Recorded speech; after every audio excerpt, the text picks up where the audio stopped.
Good morning. This is Sen 7 World News in 7 minutes. I'm Stephen Devincenzi. Today is Thursday, the 16th of July, 2026.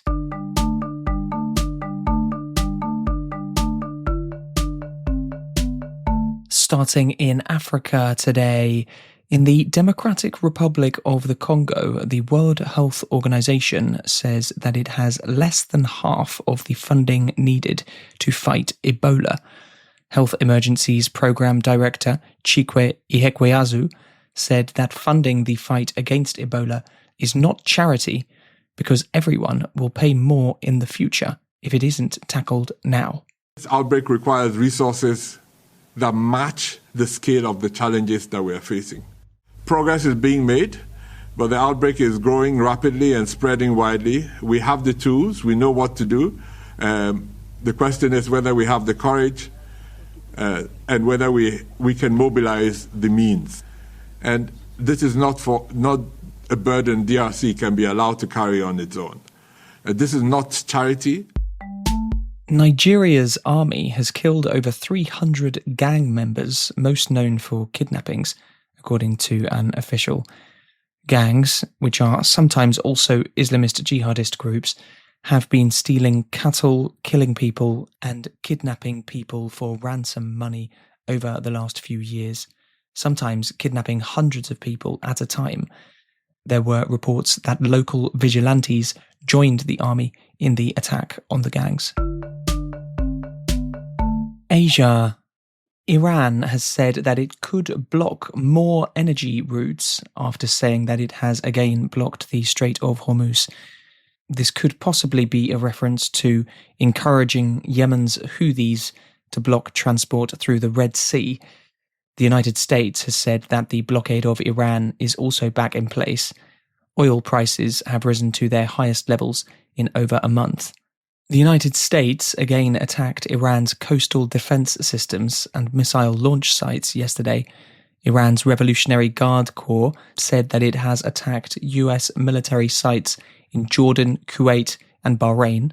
The United States has said that Iran has attacked 7 commercial ships over the last few days, leading to some members of crew being killed, injured, or missing. Iranian state media has said that at least 30 civilians and 7 soldiers have been killed in US strikes over the last few days. Despite Iran attacking US targets in Qatar recently, Iran's foreign minister Abbas Araghchi still travelled to Qatar yesterday to attend the funeral of Qatar's former emir, Sheikh Hamad bin Khalifa Al Thani. United States President Donald Trump told Fox News that the US was going to hit Iran's power plants and bridges. But we're going to hit them very hard tonight. We're going to hit them very hard tomorrow night. We're going to hit them very hard the night after. And then next week it gets really bad for them because next week comes the power plants. Next week comes the bridges. We're going to knock out all their power plants. We're going to knock out all their bridges, unless they get to the table and negotiate. In Japan, authorities are searching for a bear which is responsible for 14 home invasions over the last 2 weeks. One house was broken into 5 times. Despite this, there have not been any reports of injuries. Europe. The border between Spain and Gibraltar was completely opened yesterday, with yesterday being the first day without any border checks. Gibraltar has been a British territory since 1713 and is home to around 35,000 people. However, about 15,000 Spanish workers cross the border every day.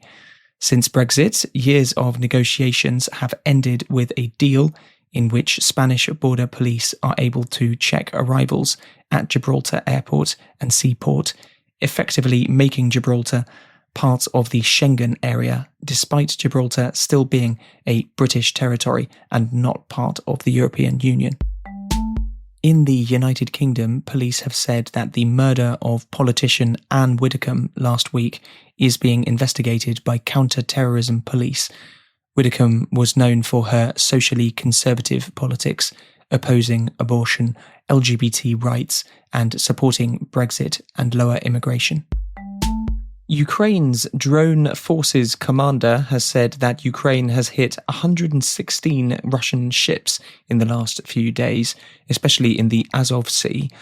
This is expected to put extra strain on supplies of fuel to the occupied region of Crimea. Crimea has been limiting access to petrol for the last few weeks, and this week started to limit electricity.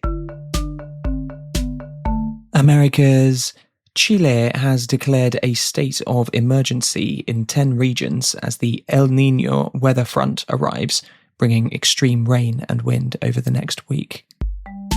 In Brazil, opinion polls for the presidential election in October are generally showing that President Luiz Inácio Lula da Silva is about 5 percentage points ahead of Senator Flávio Bolsonaro, the son of former President Jair Bolsonaro. After Jair Bolsonaro lost the 2022 presidential election to Lula, he was convicted by the Supreme Court of attempting to stop the transfer of power and other crimes.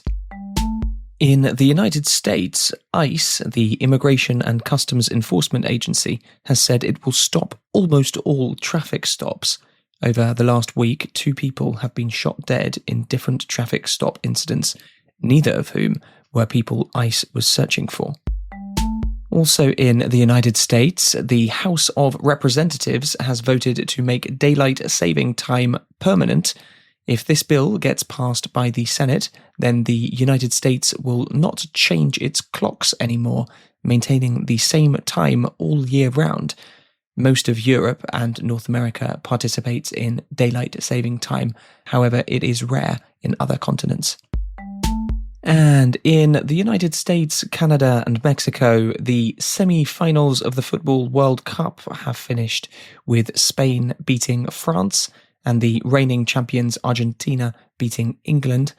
France and England will play a match for third place on Saturday, and the final between Spain and Argentina will be held in the New York, New Jersey Stadium on Sunday.